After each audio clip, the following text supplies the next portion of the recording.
All right. Welcome, everyone, to Unscripted Strength, episode 18. So we made it through We made it the past mark. 17. Yeah, we made it past the 17 mark, so we're legit. And we're actually getting kind of consistent, which, is good. It's good. We'll see if it goes past the holiday break once life starts again, or how consistent we'll be. But today's going to be a fun episode because we have Carmen, who I'll give an intro to about Carmen in a bit. But Ethan and I both know Carmen from work and block, so the gym, work at the U of A. So Carmen is a professor at the U of A. And what's the program's name? I always screw it up. Nutrition and Human Performance.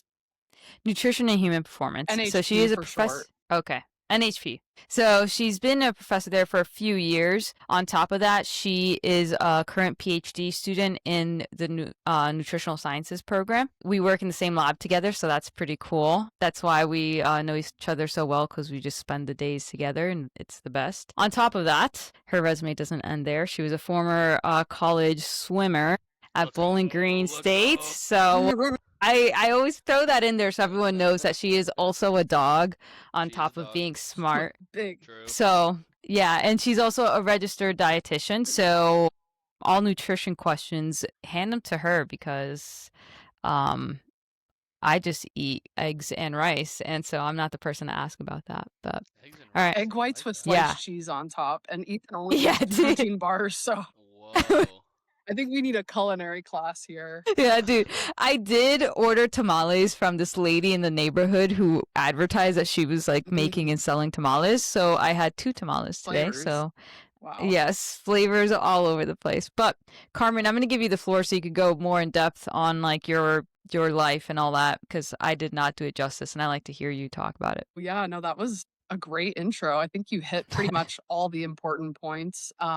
I guess how I got my start in nutrition was just being a student athlete. I started swimming when I was 6 or 7. I joined the swim team because my friend joined and I wanted to hang out with my friend. So that's literally kind of like what I'm doing with you guys in the High Rock, just hanging around people.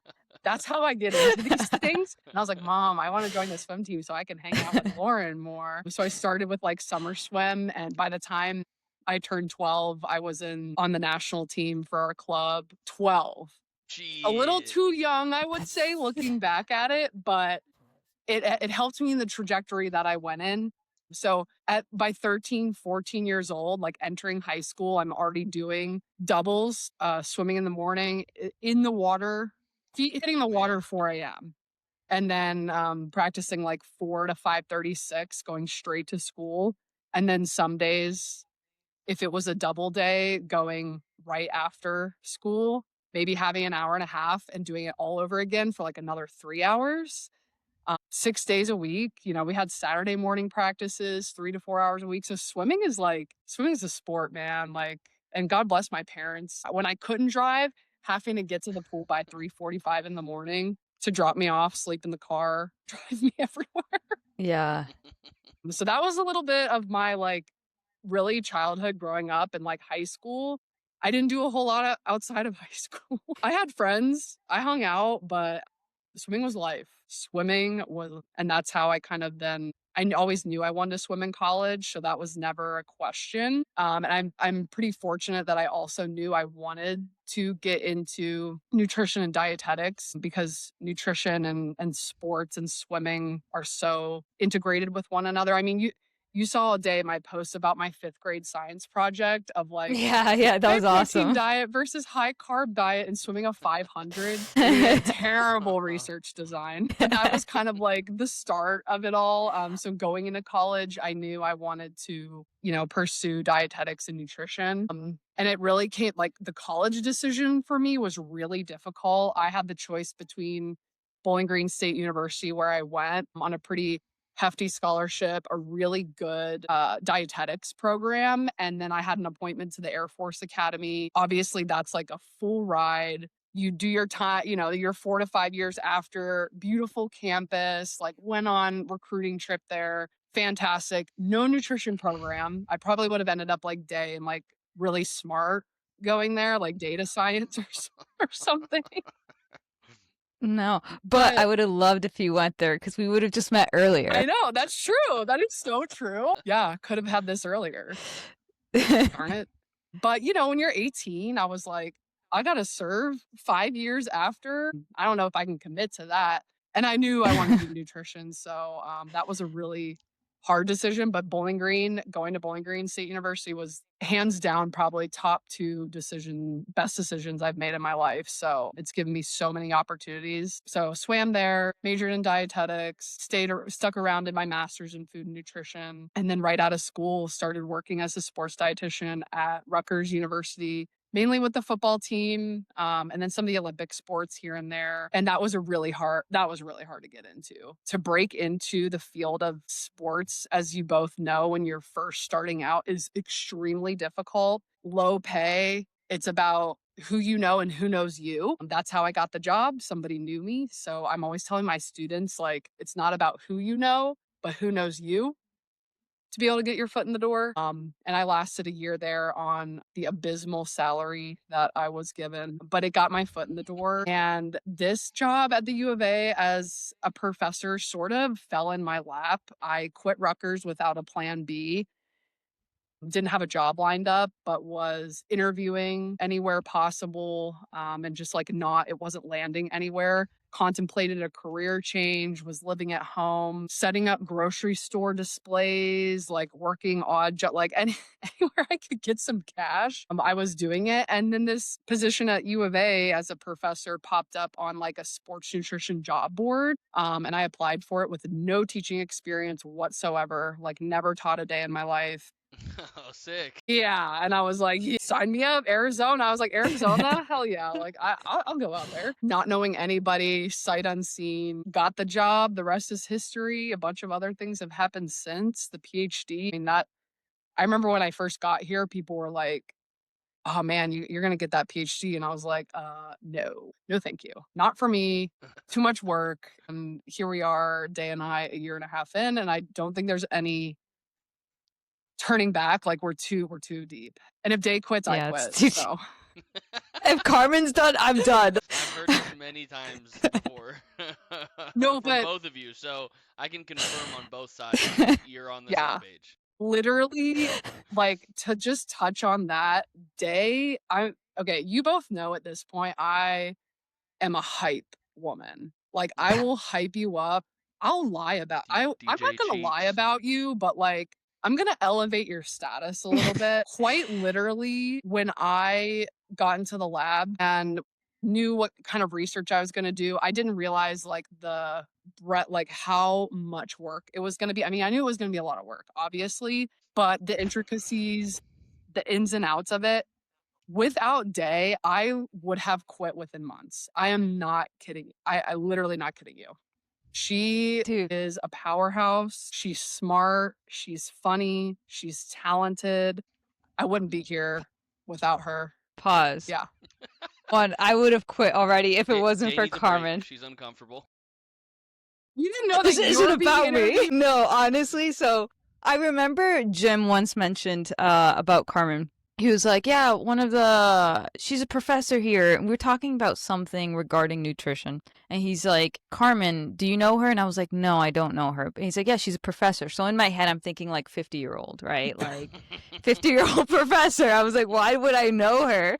And then after like we get to the lab, this is like a year later. Yeah. I like get to the lab and Ricky was like, "Yeah, Carmen's gonna be in the lab," and I was like, "The professor's gonna be in the lab that I never met? Like, who is Carmen?" And then I finally meet her, and it was like instantly like best friends. Yeah. Done. And It's truly an awesome. instant connection. And I feel like that's not heard of. So I think we're lucky that we were able to like It's, mesh so well, because we'll just shoot glances at each other like, is this real life? Are we in a simulation?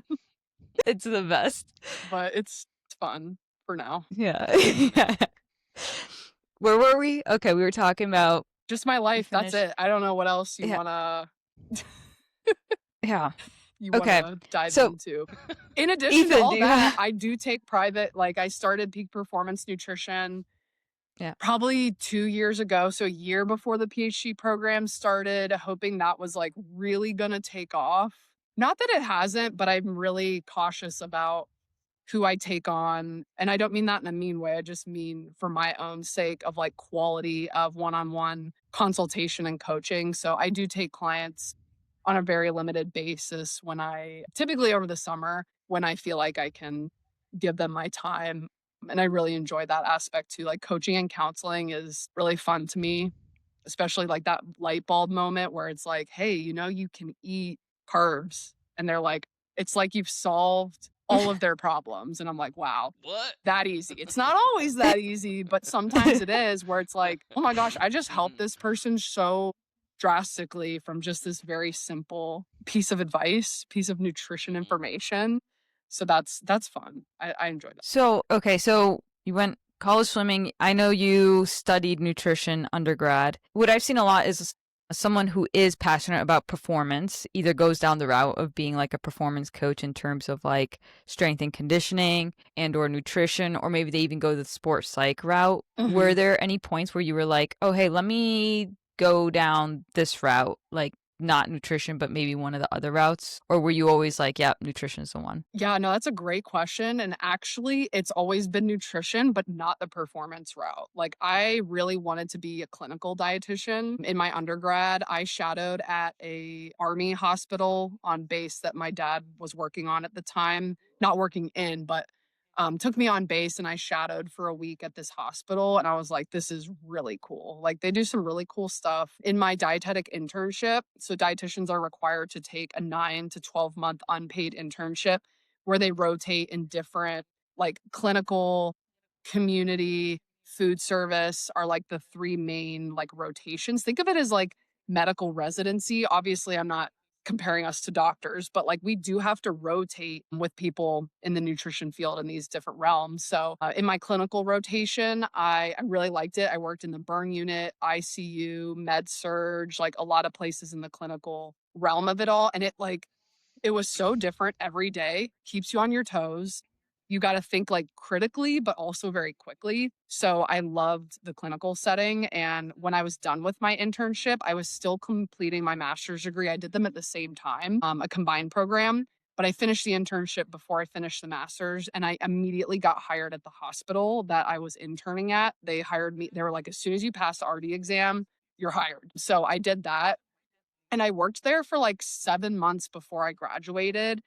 And about 3 weeks before graduation, I had been done swimming at this point for like 2 years, but I was coaching on the Bowling Green staff as like a volunteer grad student. So I was around athletics, but not the one doing the 25 hours a week in the pool in the weight room. And so I took, a little break from swimming there, but still stayed on the coaching side. And like, I kid you not, like 3 weeks before graduation, was like, I miss athletics. I want to do sports nutrition. Like, because I was like, I'm done. I'm burnt out. Like, I want nothing to do with athletics. Like, I want to try something new. And it literally has followed me in every path that I've taken. So I'm not fighting it anymore. Just do it. Like, it's what you were meant to really do. So that's part of the reason I had such a hard time getting that first job at Rutgers, because I was like pretty late to the game.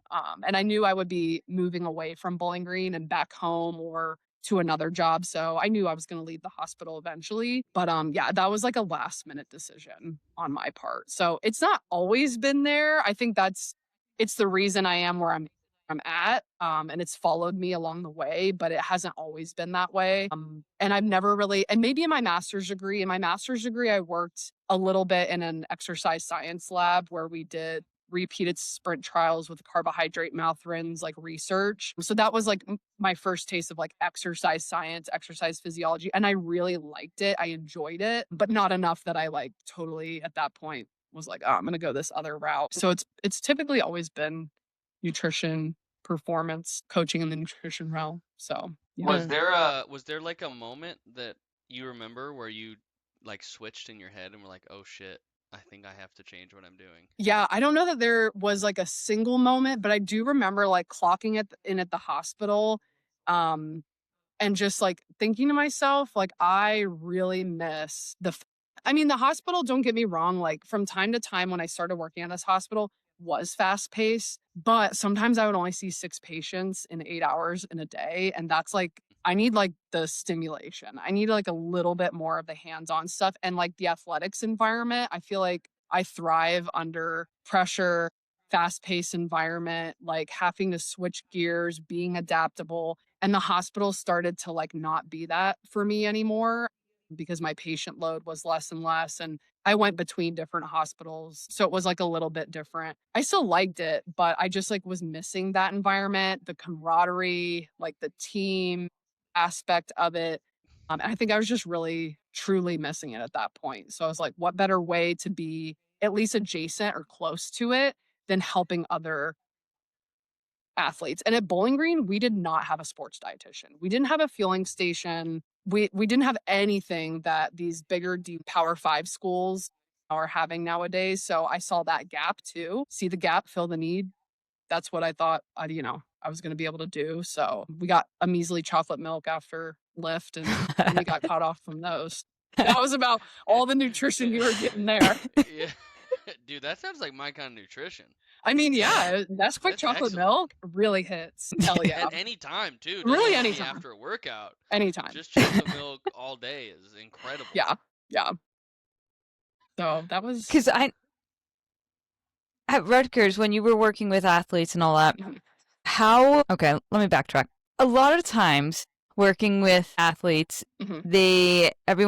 not everyone, many of them think that they need something super specialized and that they're all little special snowflakes and want everything individualized to them.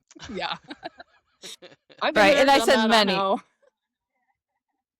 And I understand where it comes from because I feel like I would also be in that boat too. Like, hey, whether you're my coach or whatever, like, pay attention to me. I work hard. Like, I want that attention, especially someone who works hard. Yeah.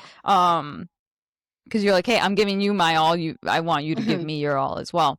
From the dietetics standpoint and nutrition standpoint, did you end up doing a lot of individualized stuff? Did you feel like you needed to? Do you think it's needed or not? Like, what does sports nutrition look like at like the professional and collegiate level? Yeah. And how different is it from like general population? Sure. It's definitely evolving since I've been there. So I was at Rutgers 2017, 2018. So I can only speak from my time there, but also like where I see it evolving. So on one hand, it is like a larger scale production where it's a lot more food service than I ever thought I would get into.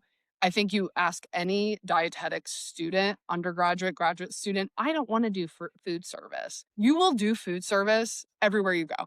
I do it in my job as a professor teaching a food lab. I still have to know my food service, like pull that knowledge out. So feeding a lot of people on a large scale, and like being able, like we had training table and being able to cater nutrition needs from football players to gymnasts to rowers to soccer players. So that's menu designing and the food service and the budgeting and the curation of it is a big part of it.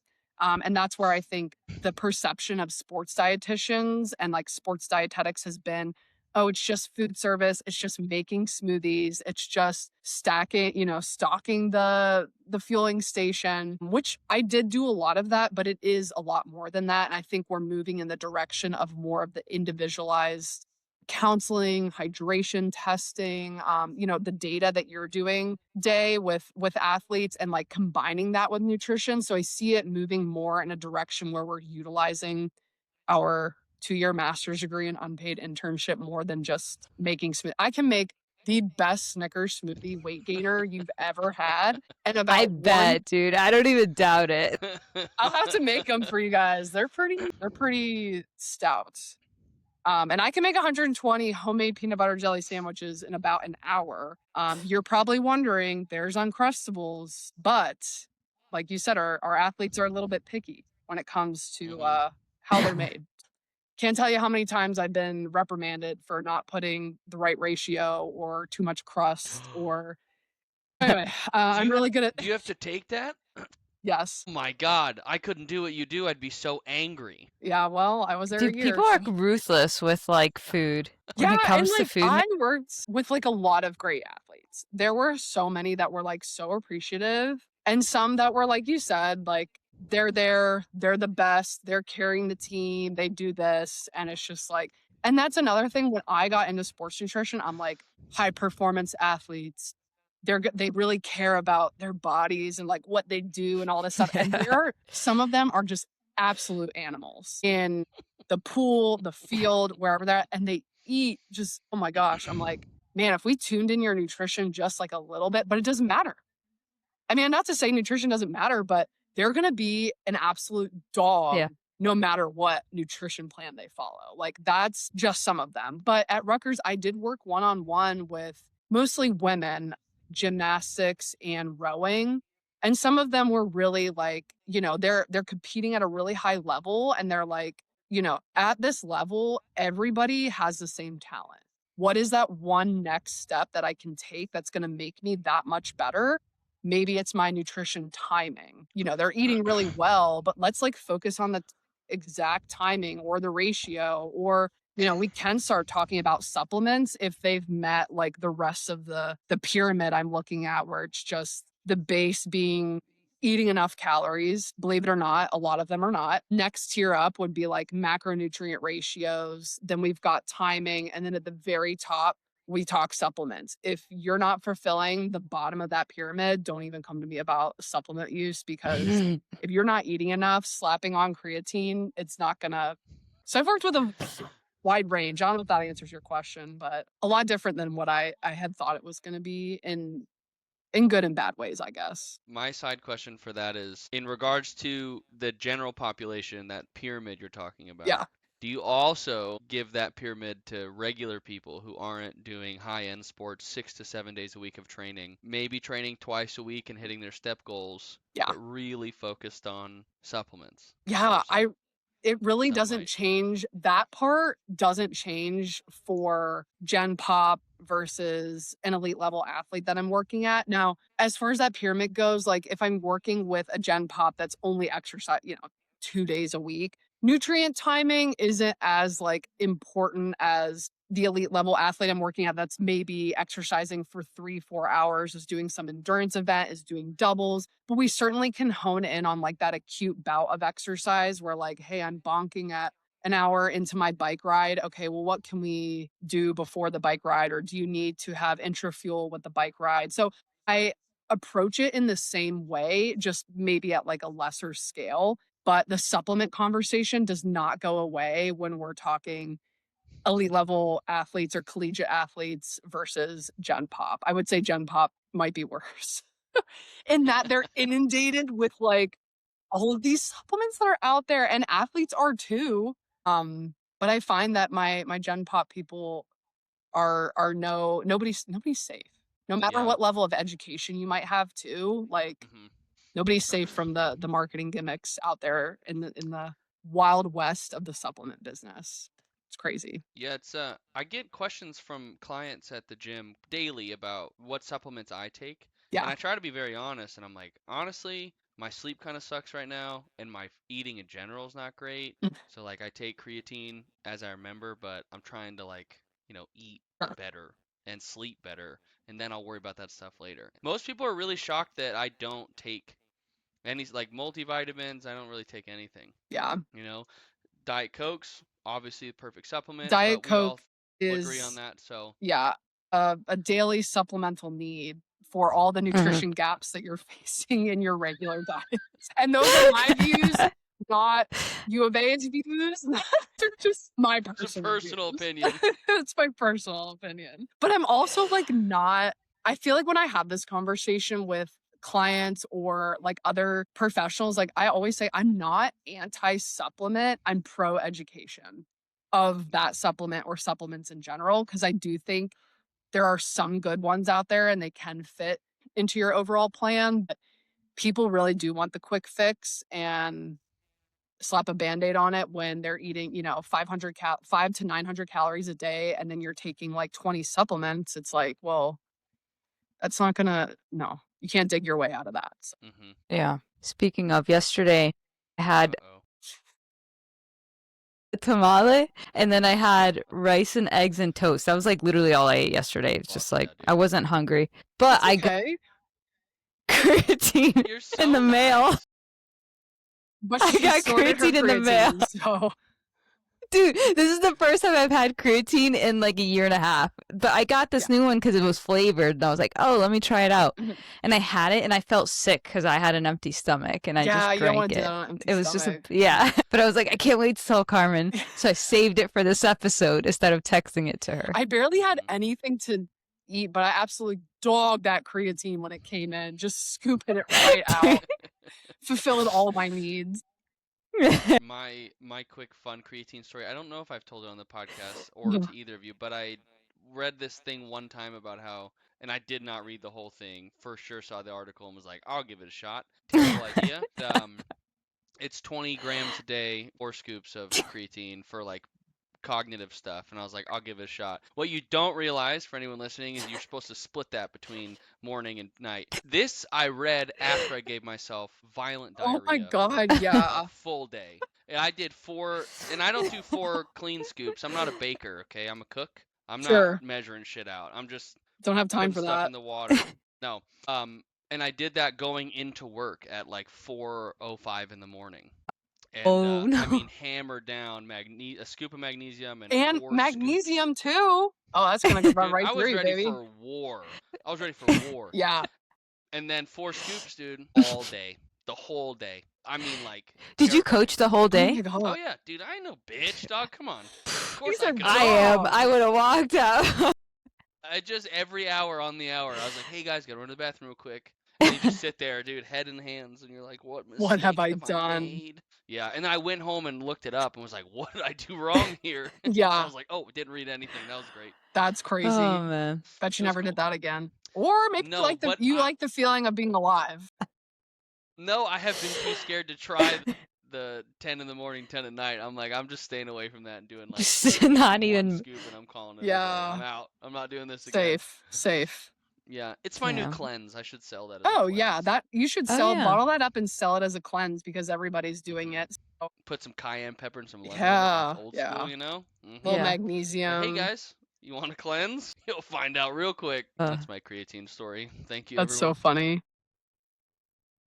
Wow. Amazing. Now I have that anecdote I can use.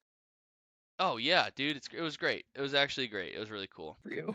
Well, thanks for telling us your whole backstory. Now everyone knows you. Yeah, scary, but yeah. Everyone's aware.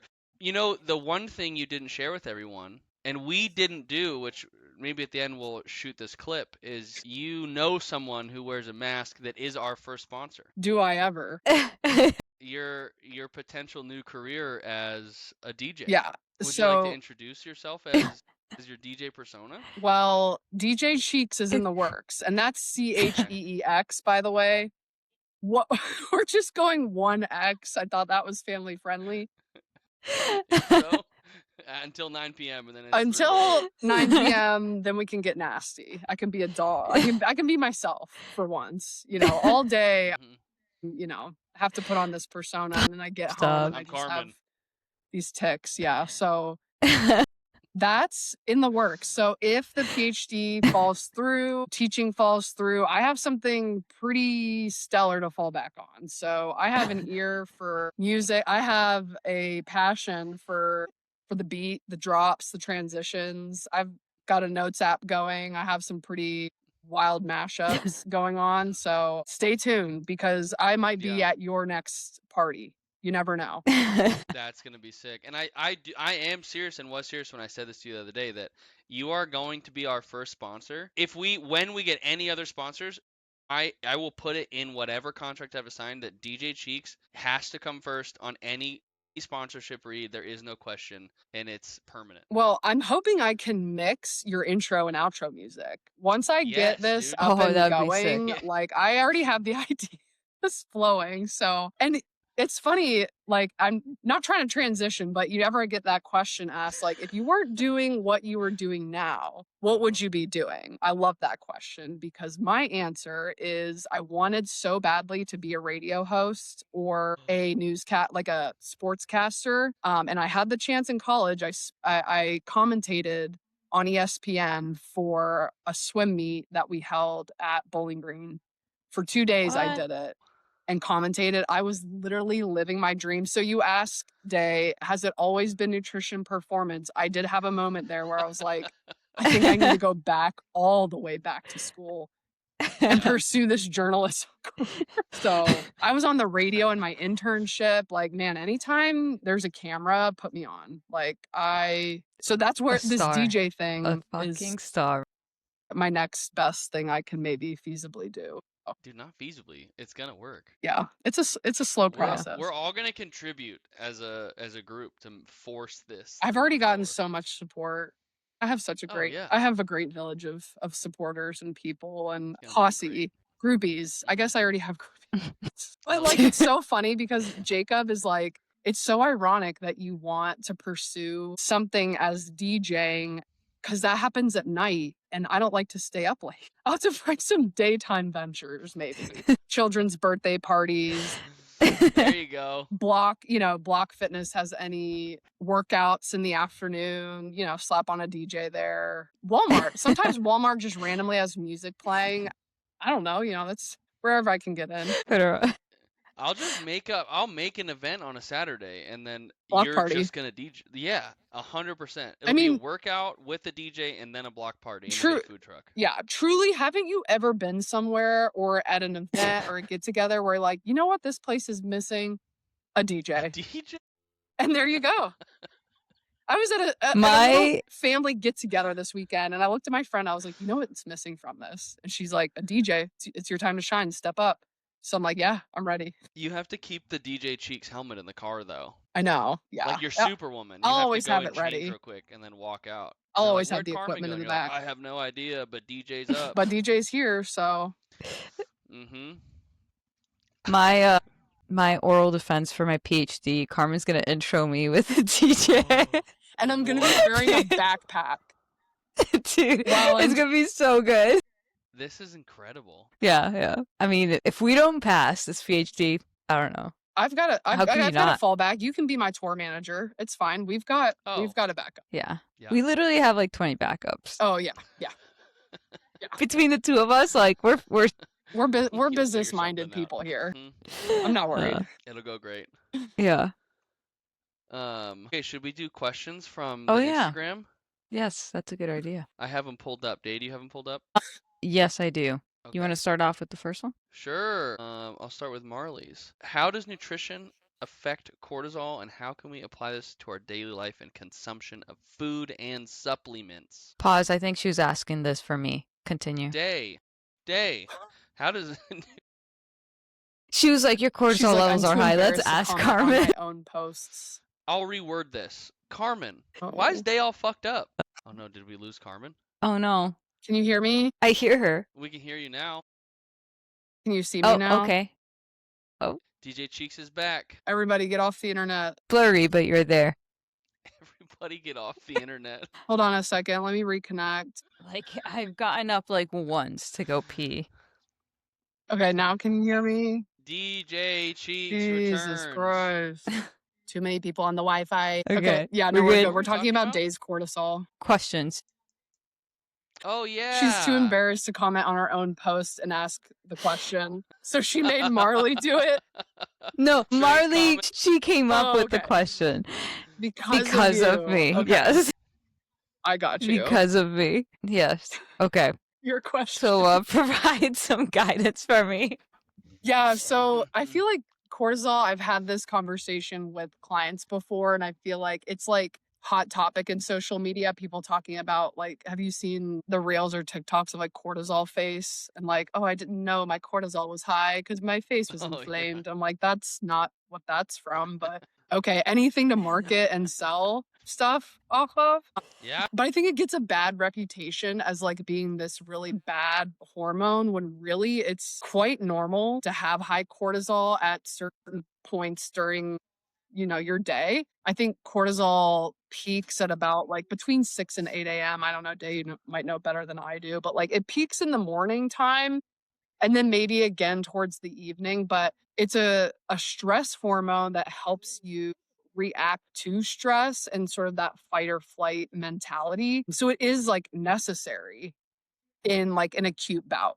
Your cortisol will raise with stress, high intensity exercise, perceived stress, even if you're not fighting off a mountain lion, the PhD program that will increase cortisol, like, so it is normal to have that to be able to fight off shit. But when that's my fighting hands. So it is a stress hormone, and it will raise your blood sugar by signaling the liver to produce more glucose and releasing that glycogen store from the liver, not the litter. That's weird. And it makes cells more like less sensitive to insulin, less sensitive to insulin. So the cortisol stays in your bloodstream so that the blood sugar stays in your bloodstream so it can quickly get to your muscles, your brain, so that you can react to those stressful situations. I'm probably telling you more than you wanted to know. You already know this, but it provides that quick energy during a stressful situation. So the problem with having then chronic high levels of cortisol is that you can become more insulin resistant. So that insulin is not doing its job by taking up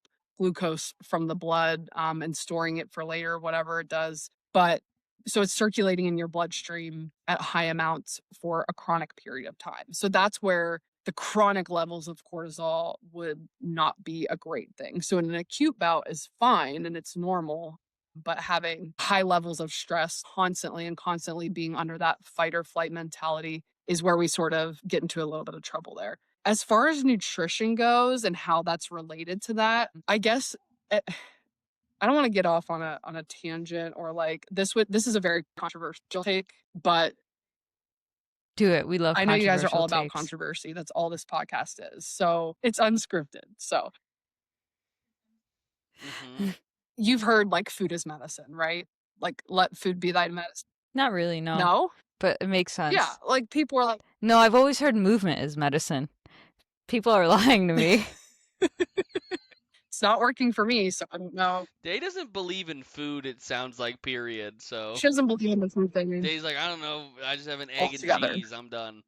But yes, it makes sense. I've never heard that phrase. I like it. Yes, Continue. and it is good, but I truly don't believe that food is medicine. There, I said it. I think medicine is medicine, and food is a tool in the toolbox to help you with your health, chronic disease, whatever. It absolutely plays a part in it. But when people try to solely use food and nutrition to cure, like, I don't know if you've seen the Netflix documentary where the woman did the juice cleanse to cure her cancer and forgo treatment of chemotherapy, and she ended up passing away. Like, it's really sad that people rely on that being their sole way to get better. So I like tread lightly when I'm like, you can solve your high cortisol issues with nutrition. Like, I think really the first thing, and you're not going to like this answer, Day, is manage stress levels. I'm just saying, because the high stress levels are what's causing that elevated blood sugar and that insulin resistance. So that then it's leading to,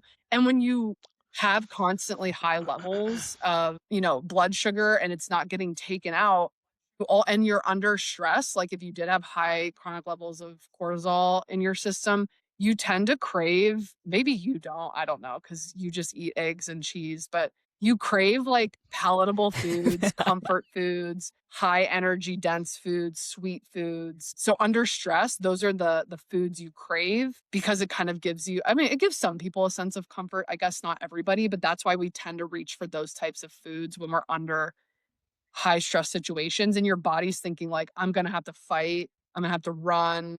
I need those quick carbohydrates, highly processed foods. So managing the stress response, I think, is number one, because I think that's what then causes this cascade of the other issues, nutrition issues and whatnot. And that doesn't even dive into cortisol and its link with inflammation and depressing the immune system. I would say like my blanket answer would be focusing on anti-inflammatory foods, omega-3s, magnesium, like your leafy greens, fatty fish, vitamin C, B vitamins, an overall well-rounded diet, but really managing the stress.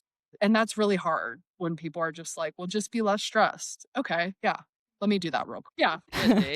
Okay, that's the answer, everyone. Just like quit being a baby. Just quit being so stressed. It's not that big of a deal. Dude, I could literally have relax. nothing to do and just like, and then I would be, oh man, just chilled. Take a chill pill, dude. Come on. We're gonna put you on mute in a second.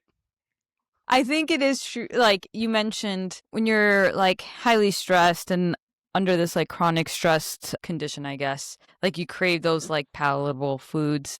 Palatable. Good job. Palatable She's in a foods. PhD. Yes. Thank you.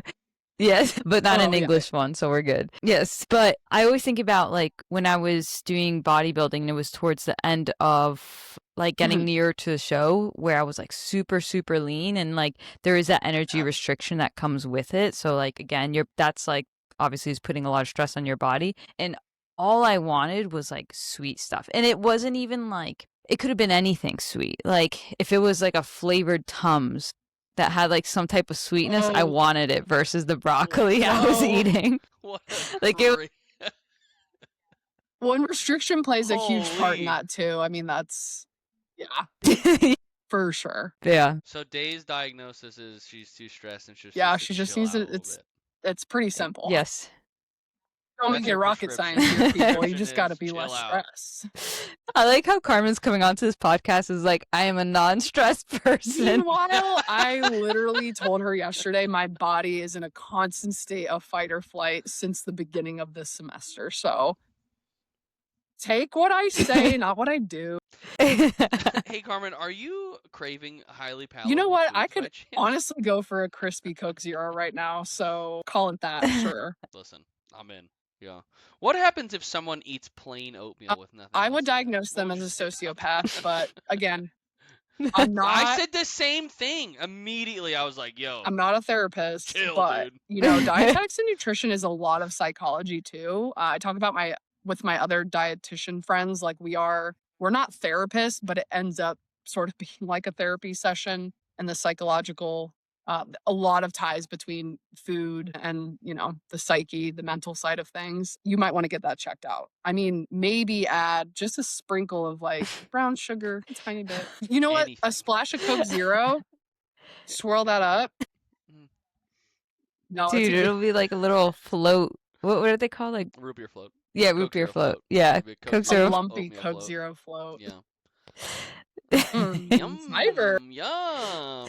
Okay, so I'll let you know. the answer to Marley's question, which was actually Day asking the question on Marley's account, was chill out. It's just not that hard.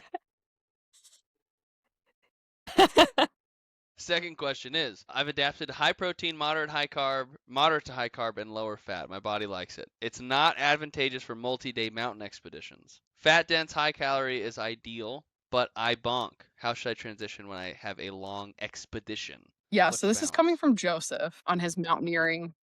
Oh yeah, Yes, at Joseph at Hawthorne. Joseph Hawthorne. We're calling him out now. Just eat carbs. It's not that hard. Wait, no, I want these takes from you. I want these takes, not how we ended that last one of you calling Day a little bitch.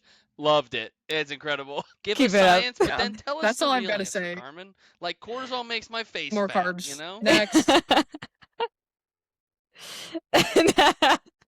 But in all seriousness, I can talk to him offline about see what really like what's going on there as far as like his meal plan. And I agree he probably is adapted to that sort of diet, and it works really well.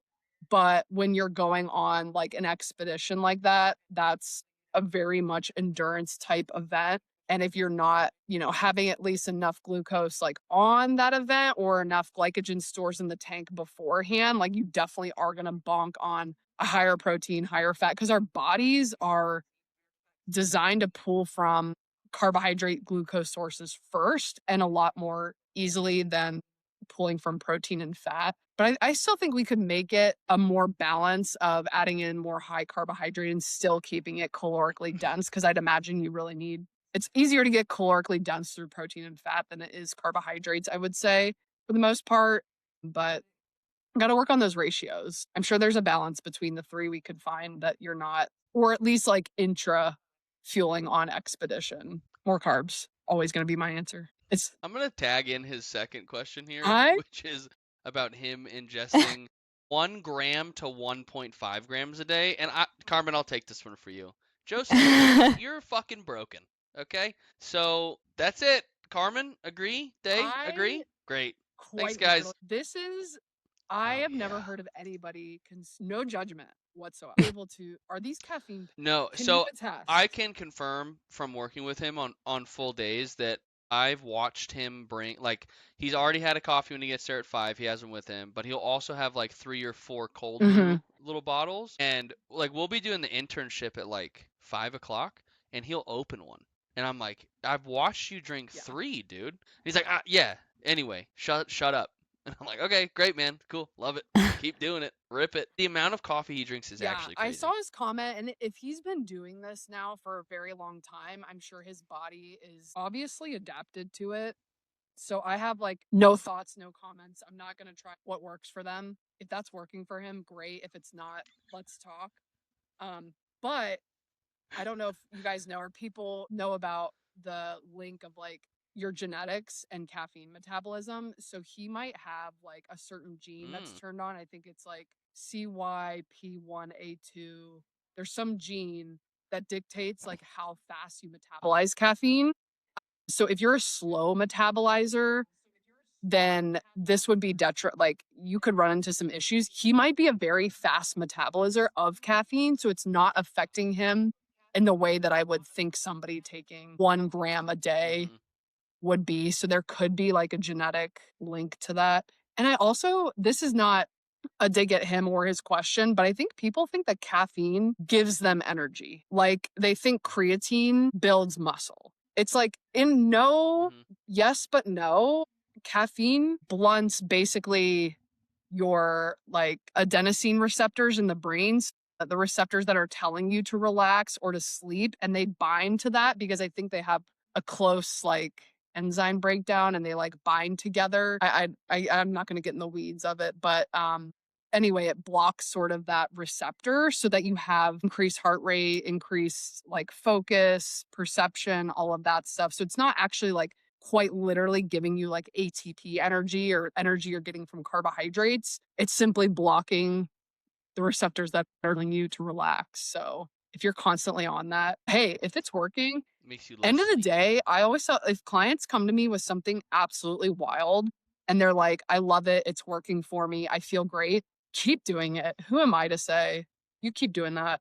Do your thing. Hell yeah. I love that. I take the anecdotes for what they're worth. I mean, like, if plain oatmeal gets you going, keep doing it. 3 protein bars a day, keeping you satisfied. Man, it's not. I can confirm. I hate it. It sucks ass. I'm lazy. I'm not saying I like it. I hate it. All right, Day. Next question. Next question. This one's from Katie. Do you recommend any supplements / multivitamins, or can the average person realistically get everything they need through a relatively well-balanced diet? Also, what's your go-to Taco Bell order? She was so serious about she was like, we were in the car yesterday and she was like, if she doesn't answer this, you have to get her to answer this question. This is for her. Also, Katie's a diehard Taco Perfect. Bell And fan. this will be the first episode she'll Probably. It's because of me. Mm-hmm. Okay, as far as the supplement question, I mean, you know, I think a lot of people tout, you know, if you're consuming a well-balanced, well-rounded diet, everything in moderation, blah, blah, blah, you shouldn't need extra supplementation unless you are like truly, you know, vitamin D deficient or you're a vegan vegetarian, you're probably lacking B. You've been maybe diagnosed with an iron deficiency. I would say you practically could, but I mean, Ethan, you're not getting all your needs through 3 protein bars a day. So you probably might need to supplement on that, my brother. You don't know that. You don't know that. Take a look at those nutrition labels. Oh, that's Can't right. read, Yeah, never sorry. learned, so I'll just deal with that We can later. unpack that later. So I always try to encourage like a food first approach before hitting supplements, but I know it's not always realistic. Multivitamin like can't hurt. The worst that can happen, you just have expensive urine depending on what supplement you're taking. If you're iron deficient, you find from your blood work that you're vitamin D deficient, take those supplements. Like there's nothing wrong with that. I think omega 3s, like a fish oil, is a great supplement because I don't think we're getting enough omega. Who's eating salmon 2 to 3 days a week or enough walnuts to supplement that, or the fatty fish? So that's one I would maybe recommend depending on like. Oh, that's weird. All those are in my protein That's bars, so. interesting. Okay. So you're okay, smoked salmon, Homemade, don't worry weight about it. gainer, Robert Irvine. Yeah. And plain oatmeal. Then you know what? Honestly, I would just recommend eating 3 protein bars a day. Why spend the money on supplements? We're clipping that, sending it to the university. It's a cheap meal plan. That's for sure. Clip it. Good. Yeah. Yeah. Yep. It is a cheap meal plan, I tell you what. 3 bear bells a day. Also similar effect to There 4 you scoops go. of creatine. That's how So, you go great. to the bathroom. So just a cleanse, 3 protein bars a day, a little crispy Coke, Diet Coke, and that's all you need, truly. I'm gonna package like that I up had a and good sell it day. as a meal plan. Love Thanks it. for that. Love it. And then you're not getting away from this. What is your Yeah, favorite? so what is your go-to Taco okay, Bell order? I'll admit before meeting Jacob and us being together, I did not frequent Taco Bell besides maybe the 3 a.m. Taco Bell after the bars in college from Sure. time to time. This man loves Taco Bell. Did you know that Taco Bell has a dietitian? If you didn't know, now you know. Taco Bell, one of the best fast food places you can get like healthy options, truly. The Fresca menu. I'm being Really? serious. Oh, really? I've talked to the I dietitian at love our this. conferences, and she is putting in the work to make Taco Bell quality. The vegetarian options, Dude, you're the about to make Katie La so Fresca happy. menu, I don't know, the fresh menu, whatever it is. I So really like interesting. the black bean crunch wrap. Just be careful because you might have to go to the bathroom the next morning on the way to work, and it might not be That's fine. farewell for you. So late at night. That's don't you always? Isn't that normal? 1 to 3 times every 1 to 3 days. Black bean Mhm. Taco the Bell crunch bathroom, wrap at dude. night, cold brew on an empty stomach the next morning. There, you don't need the 4 scoops of creatine for a cleanse. So that's my plug for Taco Bell. That is true. So Black okay, bean what's your crunch order? wrap. What's your order? Yeah. That's it. The black bean crunch. Black bean crunch wrap supreme, and sometimes I like that like chipotle sauce. I don't know what it's called, but it is good. Good little dippy in there. Okay, good to know. Okay. Sounds like a It's lot of maybe flavor. too much flavor for day. Jesus. Yeah, Dude, I think so. on, man. Come on. Holy. We sat in a room together and she looked at me and said, "Sometimes I eat Chipotle and I have to take a break from food that Too much. has flavor." And I was like, Dude, I Can't literally relate. Chipotle, don't like even- I don't understand what Can't you said to relate. me and it's hurting me inside. I could eat Chipotle every day until I died from it. Too many flavors. Look. This He's out there. actually, Right there. yes. He's walking the walk, talking the talk, chippies, all of it. Anyway, We're gonna have a little moving on. cooking class together, I think. That's our next venture. It's not hard to microwave Hey, Play-Doh, we're gonna girl. elevate it a little bit. We're gonna live a little. Boom. There was Okay. one time when Carmen was house sitting for me and she left pasta in the fridge. Like she made pasta and there was like a ton What left flavors? over. Dude, me and Marley killed that so quick. It was so good. Did you It put was anything on it? Well, I No. did. It's Was it Oh, just did like I a- like there was Oh, yeah. pesto, there was What was it? zucchini, there was chickpeas, there was lemon. Like it was. I thought maybe it was too many flavors. Dave, this is what life It can was be good. like. Dude, I know. It was Salt, crazy. some Me and vinegar, Marley were like, Whoa, what whoa. is this? This is crazy. We're so high right now. All right, last question, Dave. It's all yours. Okay. All right. This is from Erica, and she asked, "How can I increase my appetite in the morning to eat enough to fuel my morning training sessions? I get full halfway through breakfast, but then feel like I didn't eat enough towards the middle end of my workout." Yeah, that's a tough one. I assume okay, she said working out in the morning. Wonder how Mhm. early. I am the worst at this because for many, many a years of swimming at 4 o'clock in the morning in college, 6 o'clock in the morning, I never ate before. I think my body eventually like adapted to it where I'm the pinnacle of fasted cardio and fasted everything because I might sip a Gatorade intra workout, but I was so bad at that. And looking back, I'm like, maybe you could have been better. But that's good that she's eating something before a workout. I'd be interested to know the content of the meal. Maybe it's not enough carbohydrates. Maybe it's too far away from the workout. If she can push it even a little closer, if she feels like she is like running out of energy at the end of the workout, I'd be interested to know what type of workout, if it's possible to have intra fuel. I don't know if that's an option, even if it's just like Gatorade, chews, something like quick digesting. I don't know. That one might need a little bit more. What was her name again? Erica, shoot me a Erica. DM. Let's talk. Let's talk in the DMs. I can help you out there. Slide in the DMs. I like that. I mean, I don't work out in the morning, but my little answer to this is I coach at 5, so I'm up at 3:30. And I will say the thing that I read about was you can move your Sure. eating windows based Yeah. on when you eat and when you wake up and when you go to sleep. And it took me a while at first when I was working at Block and waking up at 3:30. You're not Yeah. hungry. Most people are like, there's no way you're gonna eat. But I'll cook like full. Yeah. If I wake up in time, I'll do a full breakfast. And at this point, my hunger window has switched to I'm hungry at 4 o'clock. And then I'm hungry at 10 o'clock, and then, so I also am weird and can eat really, really close to working out and not really I just am not upset by the Yeah. full I'm gonna puke feeling. So, That's good. but yeah, I can eat. I think over time you can kind of just like get your brain and body to be like, hey, Sure. you're eating now. Yeah, So I think your figure it body out, can calm adapt down. to what you put it through for sure. Adjusting that window or the amount that you're eating. Yeah, your body adapts. She adapts. Okay, those are all the questions I think. We got your Taco Bell order, which I was under strict I love that. guidelines to get. And then the only other a comment we had was from you on the last episode, letting me know that I needed a meal plan. Potentially. Not letting me know, I'm offering it literally as a just potential. offering a free service here. Service for service. You put me through a free High Rocks workout that I didn't ask Yeah. for. I'll give you a meal plan you didn't ask for. Didn't ask for is kind of a loose way to say we're friends and you showed up. And I think as the number one listener, you have had to have understood that Day and I are as smart as Day is, and I'm dumb as shit. Both drag our knuckles a little bit, It's all so good. you walked into a room Yep. of knuckle Yes, I dragging did. people, so you kind of earned that. I know. That was all you, dude. I should have known better. I deserve that. No, I just love surrounding myself with but it was people who are fun.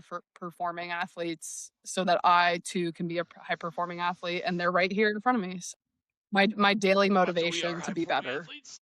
You have one high performing athlete here that eats sometimes 3 protein bars a day, and the other one eats plain oatmeal, which the two of us have both confirmed that that's serial killer behavior. But other than that, we move pretty well. I'd say so. Yeah, and then we have one true high performing athlete. Yeah, aren't you the only one here who was Yeah. an athlete?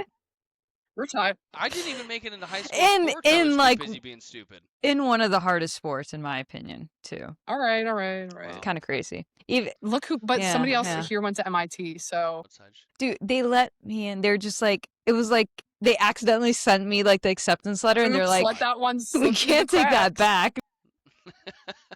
We gotta just let her come. Just let her come. Just let her come. Man. Like she's gonna go into the military anyways. Just I'm sure. Get rid of her. Yeah. Yeah. Yeah. It truly is how it happened, though. Okay. Dave, do you have any other questions for peak? What is your Instagram? Peak performance. Peak performance nutrition. Peak performance nutrition. I got it mixed up, dude. I had it backwards in my head. For at peak_performance_nutrition. There we go. Got that. Carmen.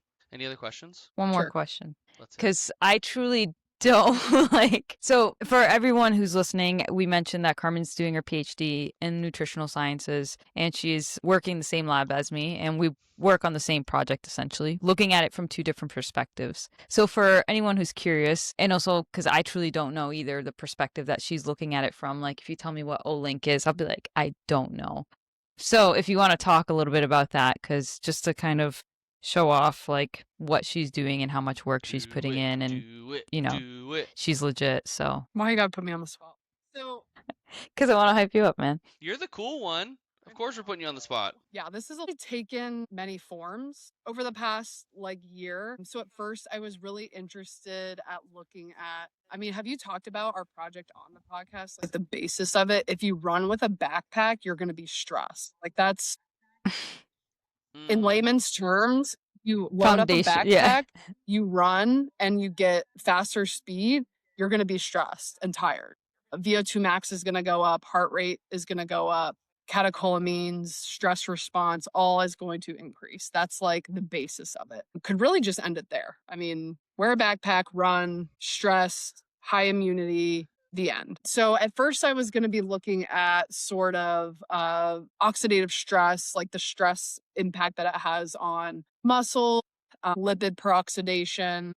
I sort of changed gears a little bit in the last truly couple of weeks on what my focus is going to be, but I'm going to be utilizing a sort of, I don't know how to describe it, an assay machine. I'll just call it a machine with like a slide deck that you put samples in.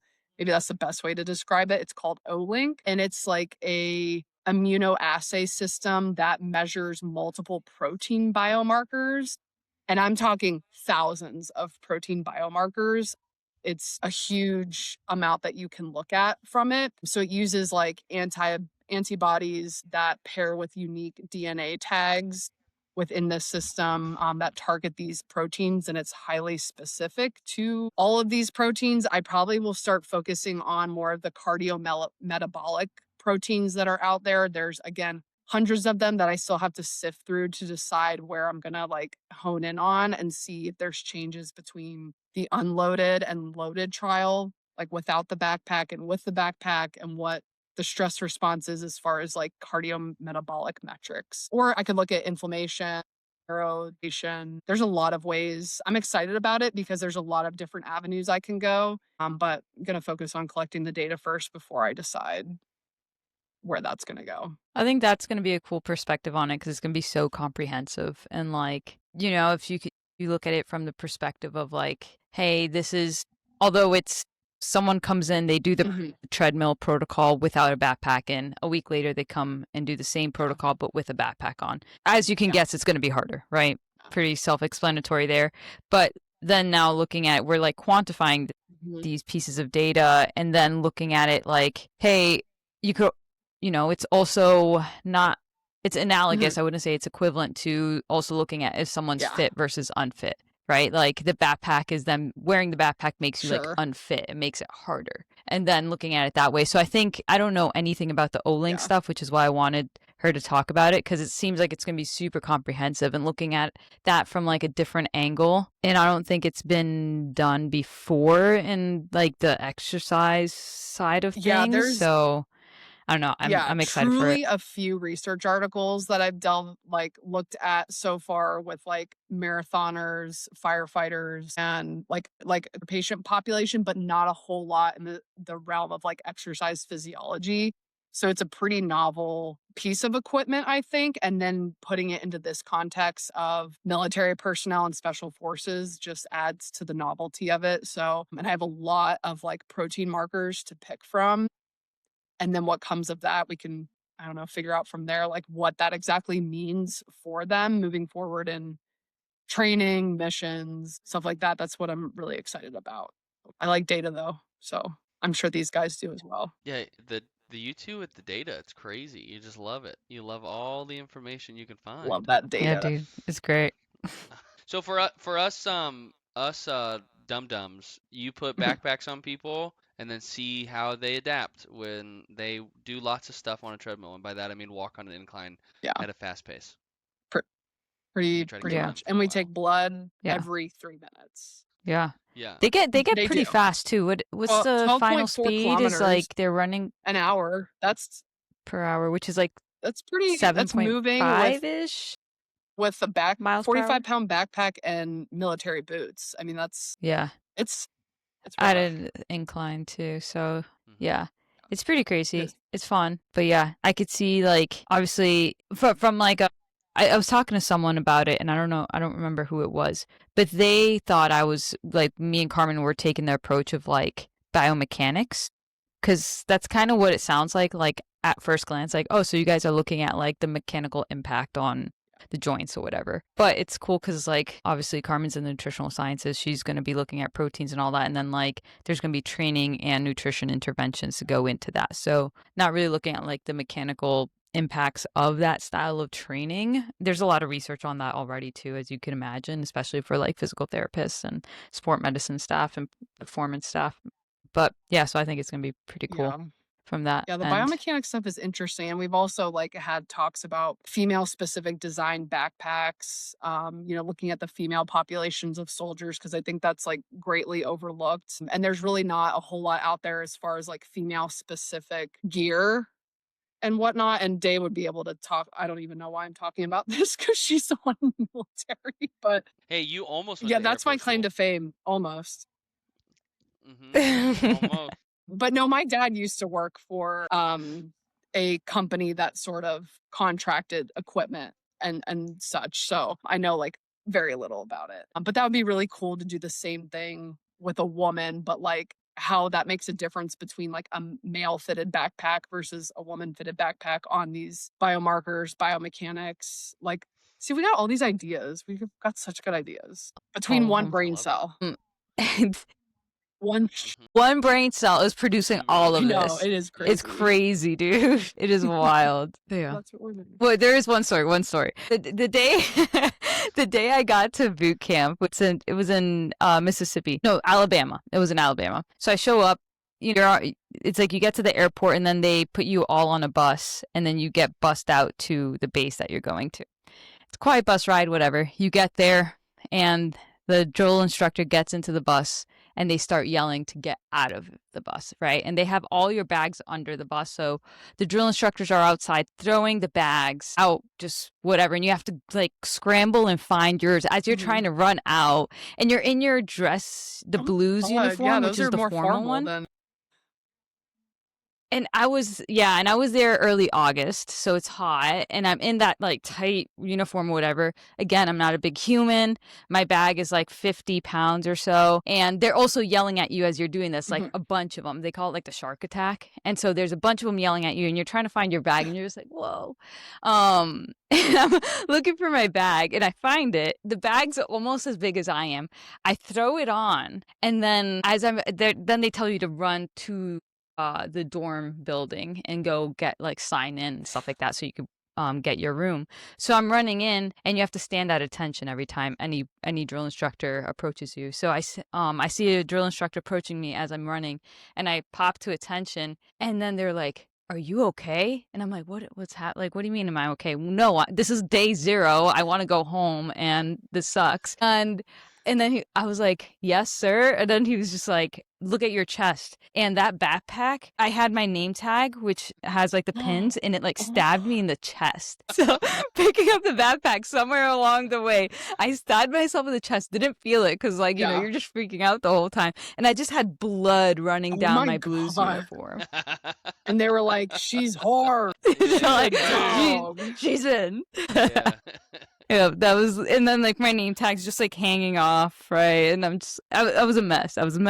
Wow, she's That been was day 0. repping the backpack Yeah. from the beginning. This is coming full circle.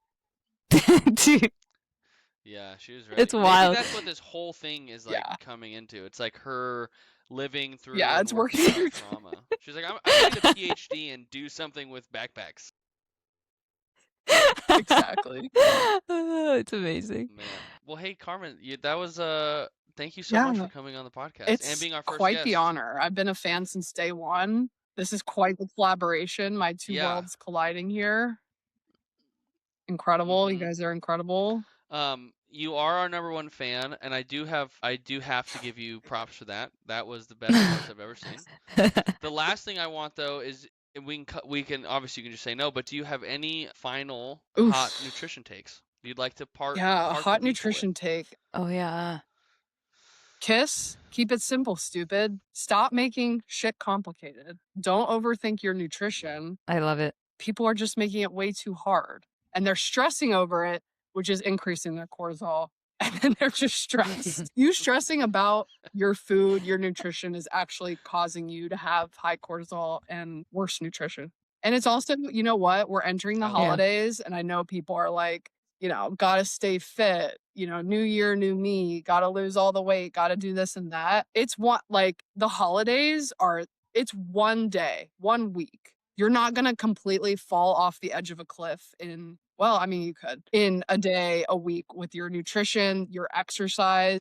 I think that's one thing that I've learned over the course of many years. It's just like, relax, fucking relax. Yeah. Fucking relax, dude. Clip that. Yeah, were you looking? I was looking at both of you, said honestly, that, or were you both of looking you. in a different direction? More so day, like Ozzy. I was about to say you pulled it off. Yeah, I'm about to play this game. There of you how much go. food can Sounds I like eat over the you, holidays. I love you it. need to be doing that. I'm leaning in, dude. Doesn't bother Yeah. me. I'm here for it. Maybe a full sugar Coca-Cola. Whoa now. Whoa. That's crazy. Let me know that one. That's crazy.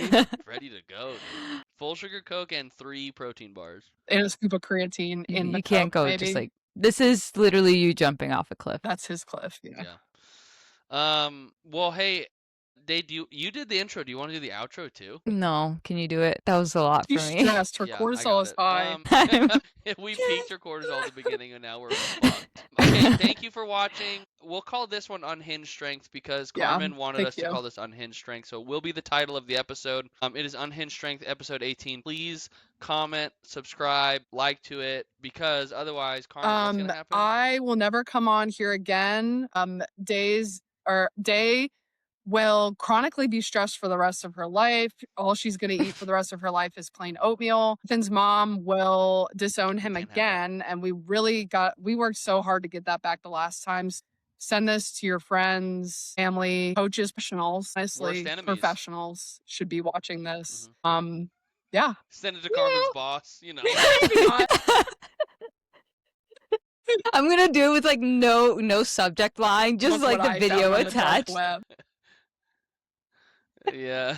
I had to pay for this one. All right. Thank you, everybody. Until next episode.